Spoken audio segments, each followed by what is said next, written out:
Aku sengaja nggak cerita yang apa tadi yang ku tengok, karena aku masih positive thinking ya kan, mungkin aku salah tengok. Dan setelah itu balik lagi lah aku ke pos 6.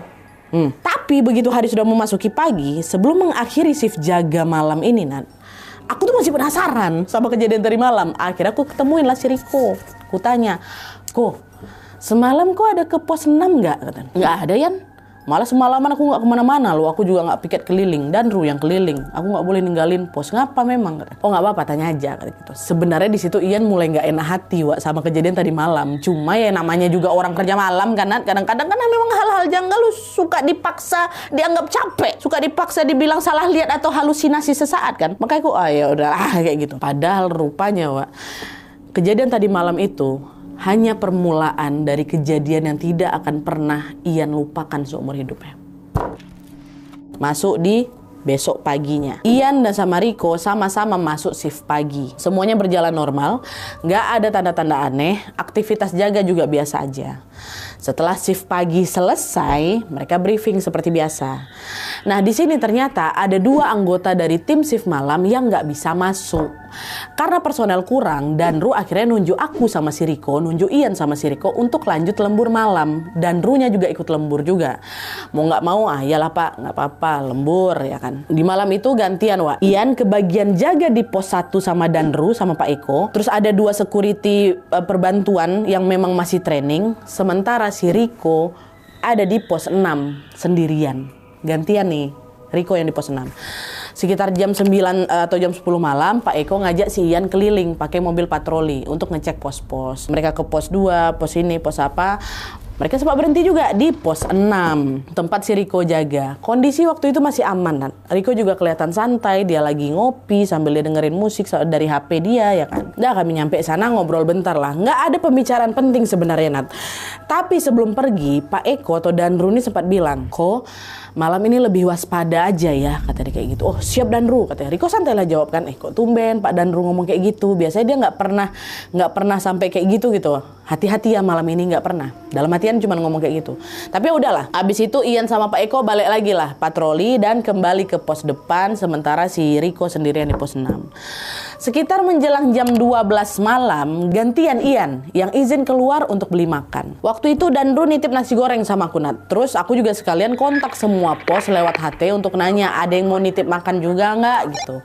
Ternyata banyak yang mau nitip, termasuk Riko yang ada di pos 6 mau nitip juga. Setelah itu Ian mutar ke beberapa pos naik motor untuk ngambil uang titipan. Mana sini uangnya gitu kan.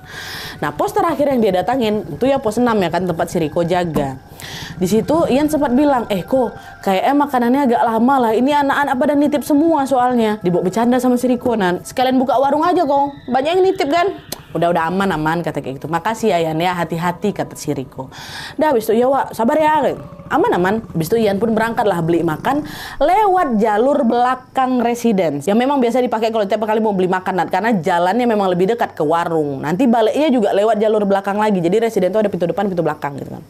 Lewatlah sana. Setelah semua pesanan kebeli, Ian sempat ngabarin Riko lewat BBM kalau dia akan ke pos depan dulu untuk nganterin titipan makanannya. Dan aku antar ke depan dulu ya, baru ke kau, kata kayak gitu. Dibalas santai, Nat, sama si Riko. "Oh ya aman nggak apa-apa, aku belum lapar-lapar kali kok," katanya. Bahkan waktu aku balik lagi ke residence lewat dekat pos 6 itu, sempat ku klakson si Riko juga, gitu kan. "Nih, nanti ya," gitu. Lanjutlah jalan ke pos depan. Nah, pas Ian antar makanannya itu ke pos 1, niatnya tuh dia bakal langsung lanjut kan nganterin pesanan ke pos-pos lain. Tapi waktu baru nyampe di pos 1, Pak Eko malah minta Ian untuk kok bikin dulu laporan bentar, cepat nih penting gitu. Mau nggak mau Ian nurut ya kan. Dia bikin dulu laporan. Belum selesai urusan laporan itu, security training yang tadi lagi jaga tuh, Nat, yang perbantuan tadi, izin mau pergi ke toilet. Aku tuh, Nat, yang diminta untuk tetap standby di situ, nggak boleh kemana-mana. Dari yang awalnya cuma mau mampir bentar ngasih makan, akhirnya Ian ketahan di pos depan sampai sekitar setengah jam lebih. Cuman anehnya di situ aku tuh jadi kayak nggak sabaran gitu. Aku kayak pengen ke tempat Riko gitu loh. Kepikiran Riko terus, gelisah gitu aku nunggu. Tuh biasa aman-aman aja nunggu kawan pergi ke toilet ya kan. Ini nggak kayak gelisah gitu. Perasaannya kayak, padahal tadi Riko bilang udah aman, santai, aku nggak lapar-lapar kali kan. Cuma nggak tahu, aku pengen cepat ke pos 6. Akhirnya setelah semua beres, sudah balik semuanya kan, dia boleh ngelanjutin untuk nganter makan. Barulah pergi si Ian ini. Waktu aku naik motor tuh, yang paling diingat sama si Ian ya, ini aku ke pos 6 dulu aja lah gitu loh. kayak pengen langsung ke pos 6. Padahal kan ini pos terakhir kan. Harus kan diantar ke pos sebelumnya dulu baru ke pos 6. Udahlah aku antar ke si Riko aja duluan. Dan sebelum berangkat, Ian coba hubungin Riko lewat HT. Ko monitor? Ko? Gak ada jawaban, Wak. Ko monitor? Masih gak ada yang nyaut. Aku coba BBM, dia nggak dibalas. Di situ sebenarnya aku belum terlalu curiga. Aku mikir mungkin si Riko ini masih ke toilet kali ya. Tancap gas, Nat. Aku ke pos 6. Langsung ke pos 6, walaupun yang paling ujung. Tapi waktu aku menuju pos 6, dari jauh tuh, Nat, aku udah tengok. Itu udah ada yang aneh. Posnya gelap. Padahal sebelumnya waktu dia lewat pos tadi beli makan itu pos masih terang. Ian sempat mikir mungkin si Riko ini lagi ngecek sekitar pos kali ya. Atau mungkin lampu pos ini memang lagi konslet aja. Dia tetap ngegas, red. Begitu sampai di pos 6, ini belum sempat turun motor tuh. Aku langsung, Ko ini makananmu kok. Ngapa lampu dimatikan gitu. Gak ada jawaban, Wak. Tapi yang ku tengok motornya si Riko udah gak ada di sana. Aku taruhlah motor ya kan, masuk aku ke dalam pos. Dan saat kaki aku nginjak lantai pos, aku ngerasa kayak nginjak sesuatu yang basah. Awalnya aku pikir air mungkin kan, becek. Tapi waktu lampu ku nyalain, gak konslet Wak bisa. Terus lampu dinyalain, Ian langsung bisa melihat Riko sudah dalam keadaan tergeletak mengenaskan. Perutnya berdarah hebat, Nat. Mukanya hancur karena kayak dihantam pakai benda apalah itu.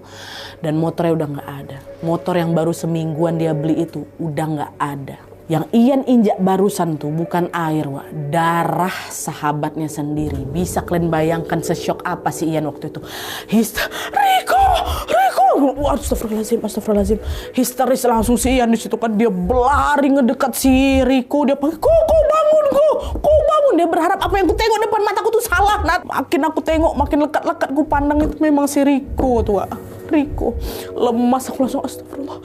Riko, kepalaku kosong. Dia bahkan sempat nggak tahu harus ngapain tuh. Beberapa detik tangan aku gemetaran. Dia mau ngambil HT itu aja macam nggak mampu. Aku penuh waktu udah mau ngelapor ke Danru, itu kata-kataku udah baikku mohon pos 6 cepat Pak gitu katanya. Awalnya Danru sempat apa nih katanya. Tapi begitu Danru dan beberapa satpam lainnya nyampe di lokasi, mereka juga sama-sama melihat kondisi Riko, langsung pucat semua tuh. Bahkan dan mohon maaf, Danru sampai muntah-muntah dia di lokasi itu saking syoknya tuh kok. Meninggal Wak si Riko di pos 6 itu. Astagfirullah.